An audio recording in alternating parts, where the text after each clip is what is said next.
And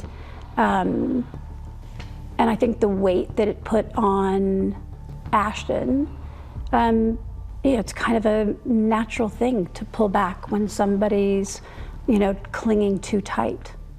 Demi Moore was 40 when she married Ashton Kutcher, who was just 25. For years, people whispered about their age gap, but that wasn't what destroyed them. On their 6th wedding anniversary in September 2011, Demi woke up to a Google alert that shattered everything. The headline revealed Ashton's night with a 22-year-old in San Diego. But when she confronted him, his response was even worse than the betrayal. He used something intimate from their marriage to justify what he'd done. That twisted explanation broke her in ways the affair never could. Demi Moore came into the world on November 11, 1962, in Roswell, New Mexico. And from her first breath, nothing felt steady. Her mother, Virginia, was only 18 and already separated from Air Force Airman Charles Foster Harmon Sr., so Demi grew up without a father from day one. His absence sat inside her like a quiet wound, and her mother tried to move forward by marrying Danny Gines, hoping he could give the family a fresh start. Instead, their world stayed shaky. Money was always short, fights were common, and Demi's biological father never returned, leaving her with a weight she carried through every stage of her life. She later said that not having him there shaped the way she saw herself and the way she loved others. That early gap set the tone for everything that followed. After Virginia married Danny, life turned into a constant shuffle from place to place. Danny worked unstable printing jobs and drank heavily, which meant the family moved more than 30 times before Demi even turned 15. They bounced across New Mexico, Washington, and California, sometimes staying only long enough for the boxes to open before packing everything again.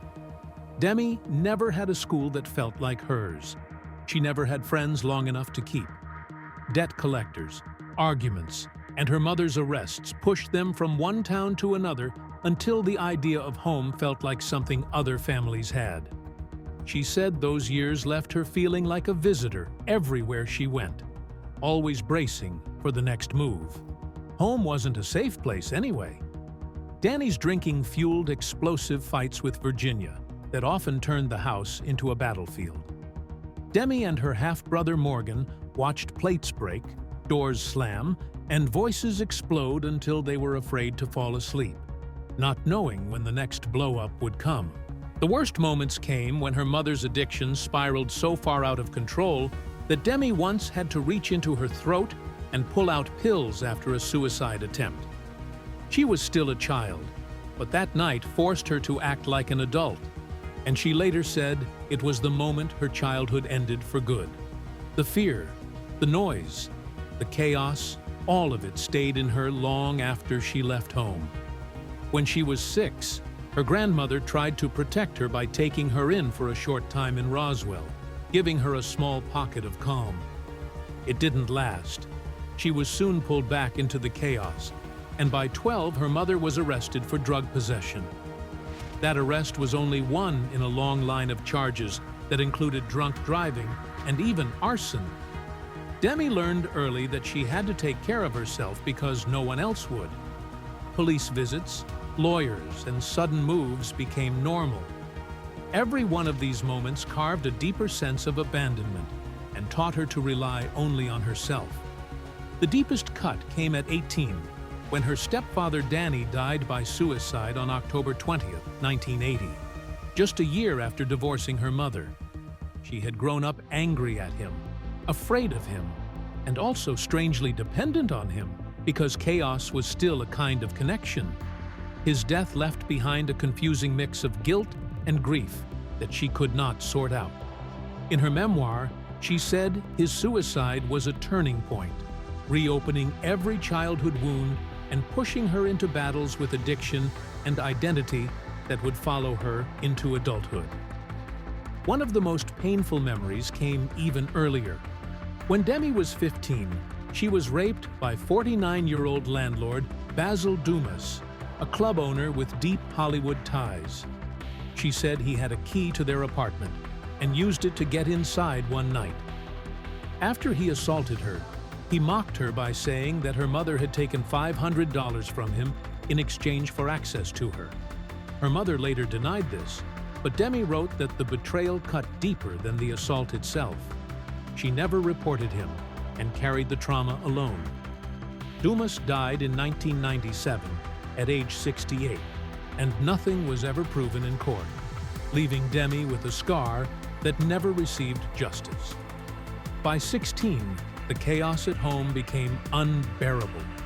Her mother had been arrested countless times, once even throwing Demi from a moving car. Demi dropped out of Fairfax High School and turned to modeling as a way to escape. Survival came first. She lied about her age and appeared on the January 1981 cover of Oui magazine while still only 16. Modeling gave her money, some control, and a glimpse of independence. It was the first time she felt she had a path forward that didn't depend on her family. But stability still slipped away as quickly as it came. By the time Demi turned 14, she had already lived in more than 40 different places. She stayed with her grandmother for 6 months, moved to Seattle, then to West Hollywood, where her mother found work in magazine distribution. Demi tried to settle into Fairfax High School, but the trauma of the rape, the constant moving, and the lack of support led her to walk away from school entirely. She said these years were shaped by fear, addiction in the home, and the constant sense that they were always running from something or someone. At 18, she married musician Demi Moore in 1981 and stepped into the Los Angeles punk scene. Before the wedding, she even took his surname professionally because she felt it gave her a fresh identity. The punk world was loud, messy, and full of drugs, and she used alcohol and cocaine to cope with the emotional weight she carried. She later confessed that she cheated on Freddie the night before their wedding, calling it an act of self-sabotage she didn't understand at the time. The marriage lasted only 4 years, ending in 1985, but it helped push her toward acting circles and early roles that would change her life. Her first big break came in 1982, when she joined General Hospital as Jackie Templeton. What people didn't see was the secret battle she faced every day on set. Demi had undiagnosed dyslexia, and the words on the page felt like they moved around. Directors often thought she was unprepared or lazy, but in reality, she was fighting to read her lines at all. She almost quit several times, but she stayed, learned new ways to memorize scripts, and slowly built a name in the industry. That early struggle became one of her biggest strengths because she learned how to keep going even when everything felt stacked against her. Her film career began with Choices in 1981, but everything shifted in 1985 when she played Jules in St. Elmo's Fire. The film earned $18.2 million and became a symbol of the Brat Pack era. Demi's performance as a wild, drug-addicted young woman felt real to people because she had lived with addiction all her life.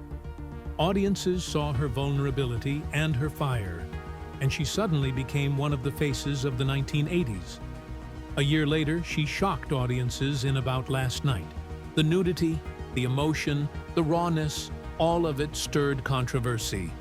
She even earned a Razzie nomination despite delivering one of the most honest performances of her early career.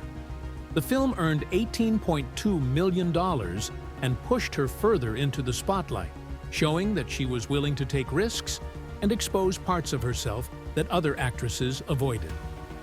In 1987, she appeared in Bedroom Window and gave a strong performance, but behind the scenes, she was sinking deeper into bulimia.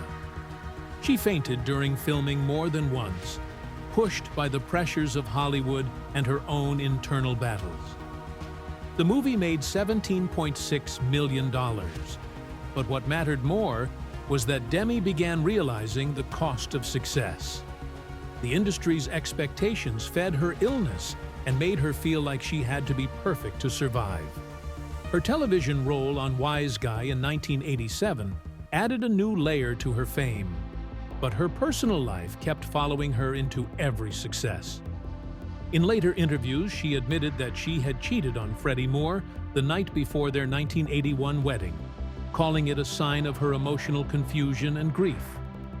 Their marriage ended in 1985, and it marked the beginning of a lifelong pattern of codependency that shaped her relationships with both Bruce Willis and Ashton Kutcher. She said she kept searching for love that could fill the holes left by her parents. But those wounds were too deep to hide behind fame. When Ghost came out on July 13, 1990, it did not just succeed, it exploded.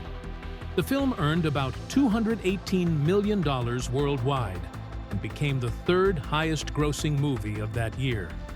Demi Moore suddenly was not just a working actress anymore. She was the woman in that pottery scene with Patrick Swayze, the one everyone talked about. The image of Molly Jensen at the wheel, hands guided by her dead lover, turned into a cultural moment that people copied, joked about, and even chased in real life. Pottery classes filled up. Ghost won 2 Oscars for Best Original Screenplay and Best Sound Mixing, and critics praised Demi for the quiet, raw way she played grief and love. But the success had a shadow. Hollywood kept seeing her as the fragile woman in pain. The more the film lived in the public's mind, the harder it was for her to step out of Molly Jensen's Ghost. So she jumped into something that could not feel further from Ghost. In 1991, she signed on to Nothing But Trouble, a wild, strange comedy with Dan Aykroyd and Chevy Chase. On paper, it seemed like a fun break. In reality, it was a chaotic shoot. Demi played Diane, a hitchhiker pulled into a nightmare town. She spent hours in heavy prosthetics, fake teeth, a blue wig, and odd makeup that made her barely recognize her own face. The script kept changing, scenes were rewritten on the spot, and the tone never fully settled. The film cost around $20 million and only brought in about $15 million. Critics called it a mess. Demi left that set not just tired, but drained, with the feeling that the weight of the role had not come from the script, but from the confusion around it. That same year, she went into darker territory with Mortal Thoughts. Here she played Cynthia, a woman caught inside a violent story, lying to the police and wrestling with her own conscience. Bruce Willis co-starred, and during that time, he moved from co-worker into her life in a deeper way. The film showed a woman trying to hold on to her soul while dealing with abuse and murder. It drew on disturbing real events, loosely tied to a fatal car accident from 1967 involving Princess Diana's mother. It made Demi sit with questions about guilt, loyalty, and what people hide from themselves. The work on Mortal Thoughts did not end when the camera stopped. It followed her home and reminded her that some roles are not just a job, they are a weight. Then there was The Butcher's Wife, also in 1991, a softer, more magical film where she played Marisa, a psychic who falls into romantic confusion. On screen, it looked charming. Behind the scenes, it was rough. Demi has dyslexia, and this set was full of rewrites during the middle of shooting. Entire scenes changed after she had already learned them. Lines moved, jokes shifted, tone swung between whimsy and awkward. For someone who already had to work harder to memorize, it was exhausting. The film made around $18 million and did not become the light hit the studio wanted. Still, she held the center with warmth in a story that kept shifting under her feet. In 1992, she walked into a courtroom and changed her screen image again. A Few Good Men cast her as Lieutenant CMDR Joanne Galloway, a sharp, determined military lawyer who refuses to back down.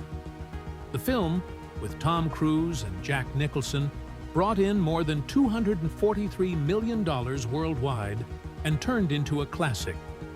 Demi's character spoke with authority, challenged male officers, and pushed for the truth. On screen, she looked steady and sure. Off-screen, she felt the pressure of constant scrutiny. Every close-up in the uniform, every angle of her body became a point of discussion. The same system that praised her for playing a strong woman also pushed her into harsh body image struggles, and the cost of that praise sat quietly on her shoulders. By 1993, she was ready to take a risk that would define an era. Indecent Proposal asked a blunt question for the time. Would you let your spouse sleep with a stranger for $1 million? Demi played Diana Murphy, caught between her marriage to Woody Harrelson's character and the shocking offer from Robert Redford's billionaire. For the film, Demi reportedly earned about $12.5 million, a record-breaking salary for an actress then. The movie made over $266 million worldwide and set off endless arguments about morality, love, and money. Her paychecks sent a signal through Hollywood. Actresses could demand more. At the same time, critics and commentators turned their anger on her, accusing her of greed, judging the story, and picking apart her choices. The proposal scene itself was shot with careful ambiguity, leaving people to argue about whether Diana was driven by survival, desire, or deep confusion. The debate never really stopped. In 1994, she pushed even harder at expectations with disclosure. Here she was, Meredith Johnson, a powerful executive who sexually harasses her male subordinate, played by Michael Douglas. The film flipped the usual roles. Demi became the predator in a corporate setting. During some of the intense scenes, her hands shook for real because the character's cold brutality pressed against her own discomfort. The movie tackled sexual harassment, corporate warfare, and gender roles in a way that felt uncomfortable for many people.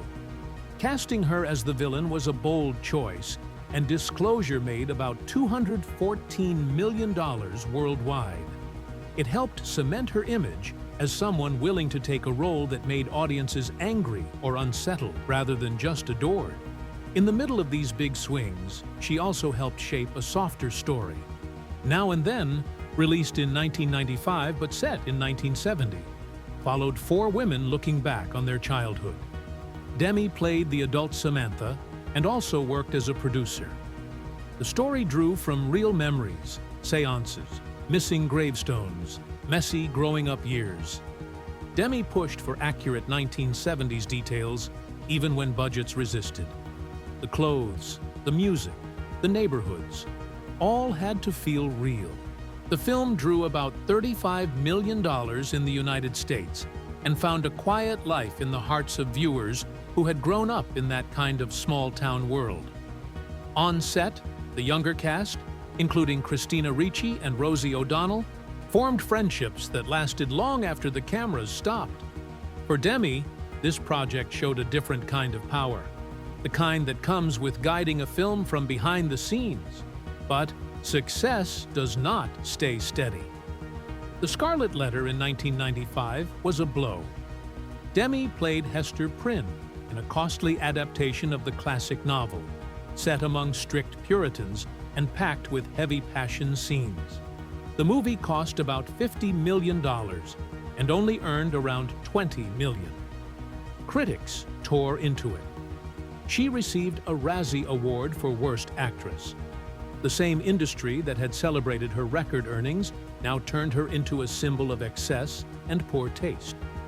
The sting of that failure sat next to the knowledge that she still had a salary that few could touch. In 1996, she lent her voice to animation for the first time as Esmeralda in Disney's The Hunchback of Notre Dame. Disney worried at first because her voice was deeper and rougher than earlier princess types.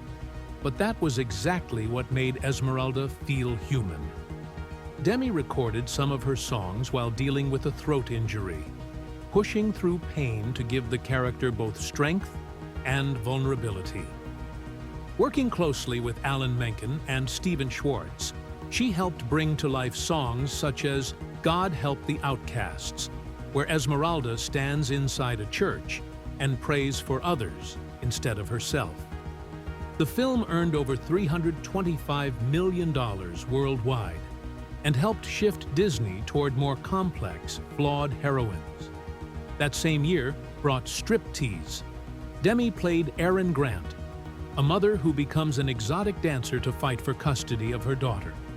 For this film, she was paid about $12.5 million, making her the highest-paid actress in Hollywood at the time.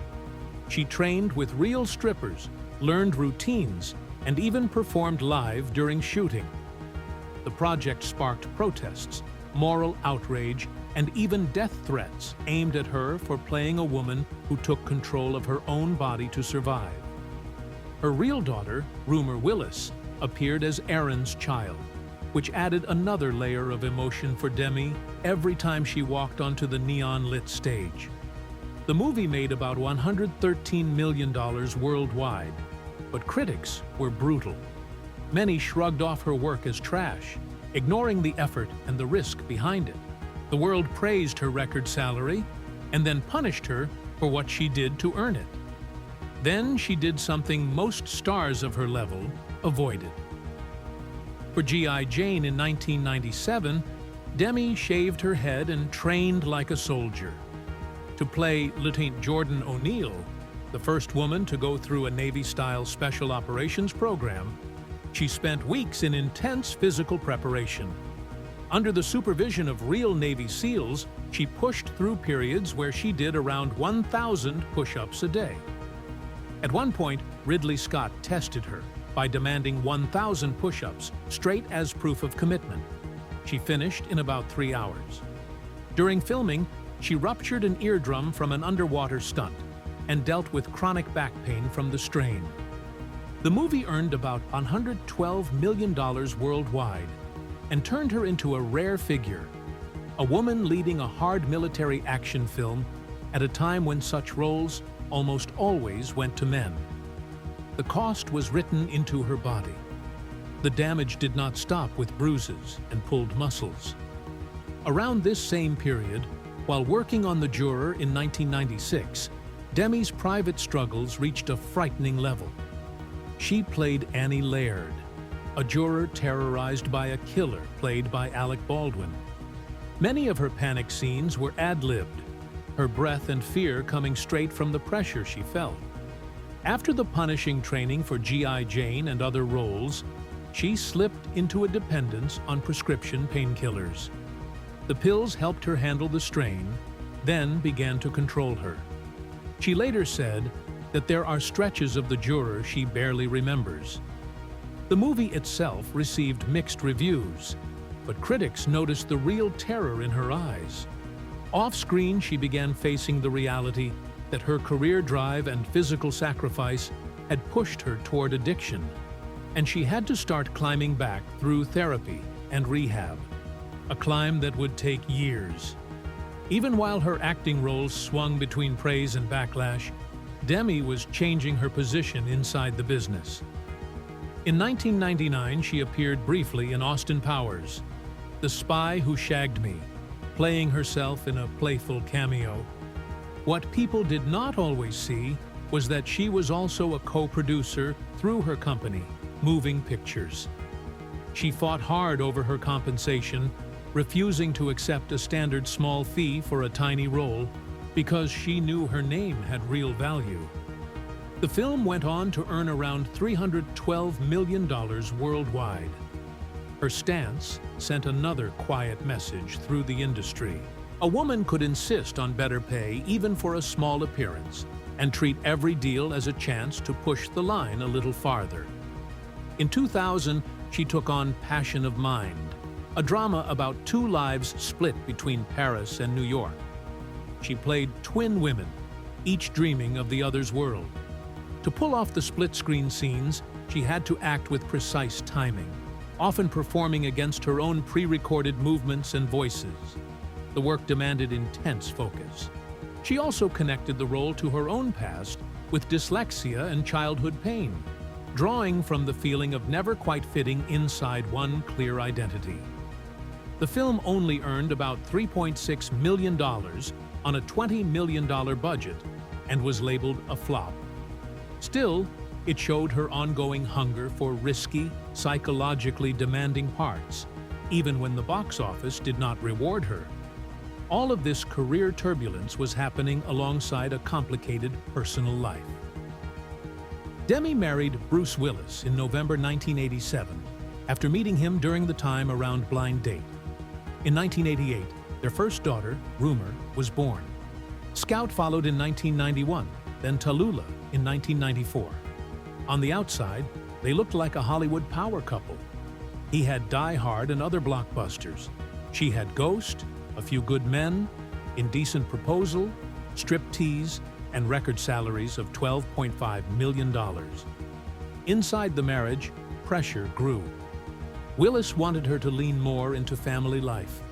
She kept taking demanding roles that pulled her to far-off sets for months.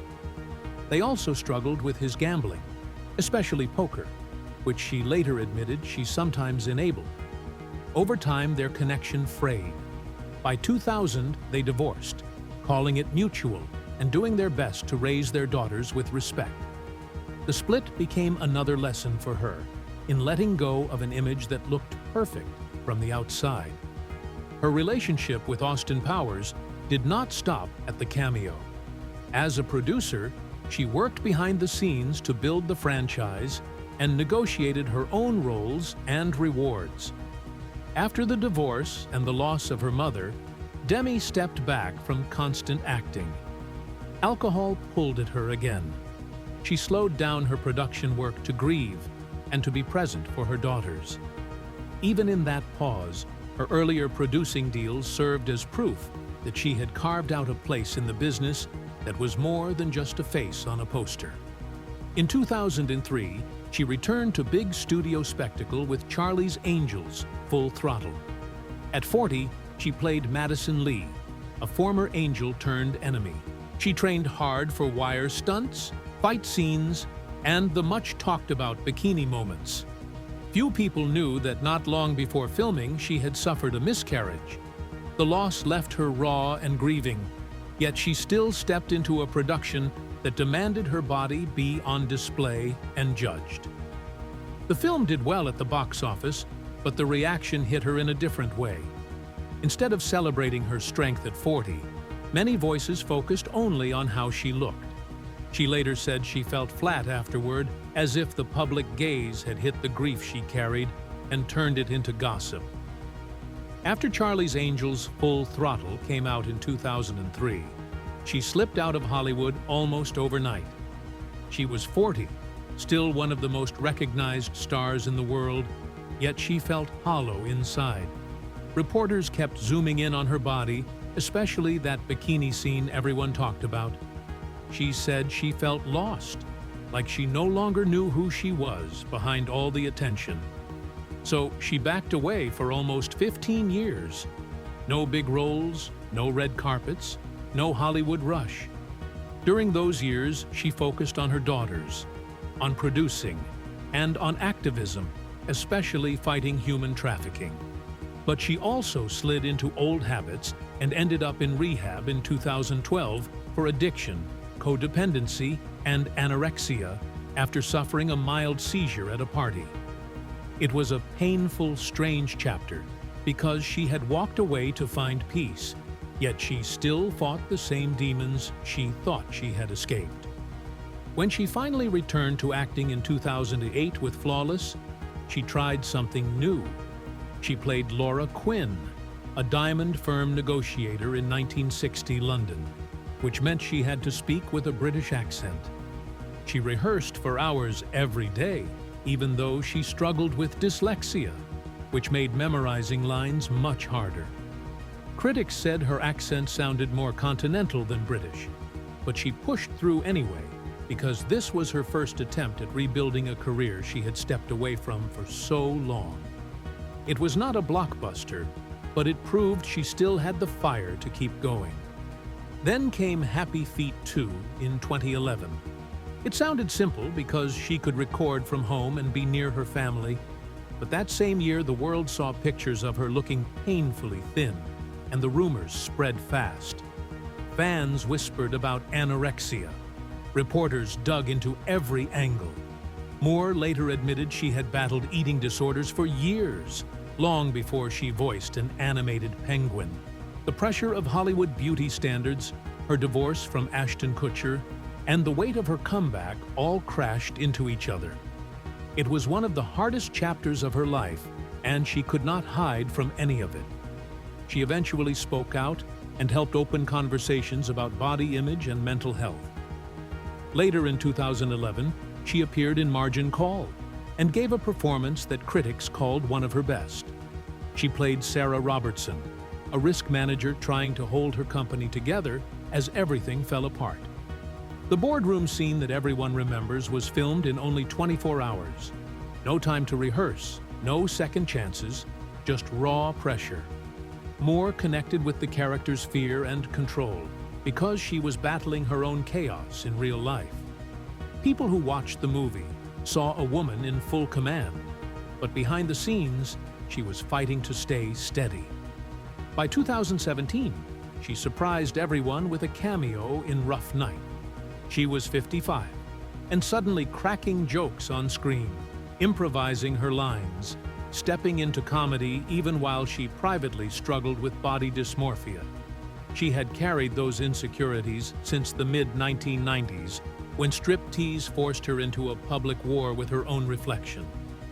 Her willingness to talk about those struggles later made many actors feel seen. That cameo showed a woman still turning corners, still trying to reinvent herself. Her love story with Ashton Kutcher began in spring 2003 at a dinner party in New York. She was 40, he was 25. The connection hit fast and deep. They spent the whole night talking about sobriety, life, pain, and second chances. Within weeks, they were spotted on a date in Miami with Sean Combs and Kim Porter. People joked about their 15-year age gap, but they ignored it. He made her feel safe during a time when she was trying to rebuild herself from years of self-doubt. In September 2005, they married in a private Beverly Hills ceremony with about 100 guests. Bruce Willis stood there smiling as their families blended. But even before the wedding, tragedy had cut them deeply. In 2004, Moore became pregnant with a baby girl they planned to name Chaplain Ray. She lost the baby at 6 months. The grief swallowed her. She blamed herself, slipped into heavy drinking, and fought an emotional battle that strained her relationship with her daughters. Early in the marriage, Kutcher mentioned a fantasy about a threesome. Hoping to hold on to him, Moore agreed. She later said it gave her a false sense of power. The experience blurred boundaries and opened cracks in their marriage. She felt herself bending into someone she was not, all in the name of love. After the miscarriage, they tried everything to have another child, including IUI and IVF. Each failed attempt hurt more than the last. Moore became obsessed. Her daughters grew frustrated. Her self-worth dropped as the pressure grew. By 2010, she had slipped into alcohol and Vicodin abuse again. Kutcher's fame from 2.5 Men only added to the pressure, with tabloids dissecting their lives every day. In 2009, they founded Thorn, an organization fighting online child exploitation. They appeared united and driven. Together they raised awareness, stood at podiums, smiled for photos, and spoke about protecting children. But behind that public strength, Moore was hurting. Kutcher often joked about unflattering photos of her, which ate at her confidence, especially while her career slowed. Their marriage looked stable from the outside, even as it cracked from within. Demi Moore woke up on the morning of their 6th wedding anniversary in September 2011, expecting a quiet, meaningful day. Instead, her phone buzzed with a Google alert that froze her in place. It said Ashton Kutcher had hooked up with a 22-year-old named Sarah Leal in a San Diego hotel. She read the headline again and again, feeling the words hit her like a slow punch. What made it worse was the way he supposedly talked to Sarah. The flirtatious lines were the same ones he used to whisper to her. It felt like someone had copied and pasted pieces of her own marriage into someone else's night. She got the alert on September 24, 2011, and everything inside her shifted. For years, she had tried not to think too much about his late nights and strange excuses. But the details in that alert were so sharp that she could picture the room, the moment, the time. The betrayal did not feel random. It felt personal, like all her quiet fears had finally stepped out of the dark and stood right in front of her. And the fact that it happened on their anniversary made the hurt sink even deeper, turning a day that should have been warm and loving into something cold that she could not escape. When she confronted Ashton, he admitted it. There was no denial, no effort to hide what he had done. But what broke her even more was the way he tried to explain it. He brought up the threesomes they had once agreed to in their marriage. He said those moments made their relationship feel more open. She later wrote in her 2019 memoir that this reasoning felt manipulative and cruel, as if he was twisting their past into a permission slip for cheating. Instead of talking about the damage he caused, he leaned on something that once felt intimate and used it like a shield. She felt the ground move under her feet in a way she had not expected. It was not just the affair that hurt. It was the way he used their own history against her. She said it left her feeling alone in a room she thought they had built together. What could have been a moment for honesty and rebuilding became the point where her trust finally cracked for good. In November 2011, Demi Moore filed for divorce. She said it was because he had broken vows that meant everything to her. But the pain did not stop there. While she was filming Charlie's Angels Full Throttle in early 2012, another affair came to light. The second betrayal hit her like the echo of the first one, a reminder that the San Diego night was not a one-time mistake. It felt like a pattern she had missed, because she had been too busy holding her life and career together. Sources said she was devastated when she learned he had cheated again, especially during a moment when she needed support the most. The divorce dragged on until 2013, 2 full years of tension and headlines and emotional exhaustion. By the end, she felt stripped of anything left to fight for. The double blow had proven to her that the marriage she tried so hard to protect was already broken long before she signed the papers. After everything came out, Demi checked herself into rehab in 2012. She said it was for codependency and anorexia, but the truth behind those words was simple. She was heartbroken. The years of betrayal had chipped away at her confidence and left her carrying a weight she did not know how to put down. Friends said she isolated herself, afraid to trust anyone, afraid to even trust her own judgment. She felt shaken on the inside in ways she had never experienced before. She admitted that his infidelity made her question her worth and fear every new connection. The emotional toll ran so deep that it touched her health, her work, her sense of self. Rehab became a lifeline, a place where she could breathe again and rebuild pieces of herself that had been crushed. Those months marked the beginning of her climb back toward something steadier and kinder, even if the road was long. When she wrote her memoir Inside Out in 2019, she finally told the full story. She talked about the San Diego night, the second affair, the twisted explanations, and how all of it pushed her to the edge. She admitted how lost she felt, how confused, how broken. But she also wrote about healing, forgiveness, and learning how to stand without fear again. By 2025, She looks at Kutcher with a softer distance, not because the pain vanished, but because she grew beyond it. Her comeback in the film The Substance became a symbol of her strength, proof that she was bigger than the heartbreak that almost swallowed her. Her story, told through her own words and her own scars, becomes a slow rise from betrayal to resilience.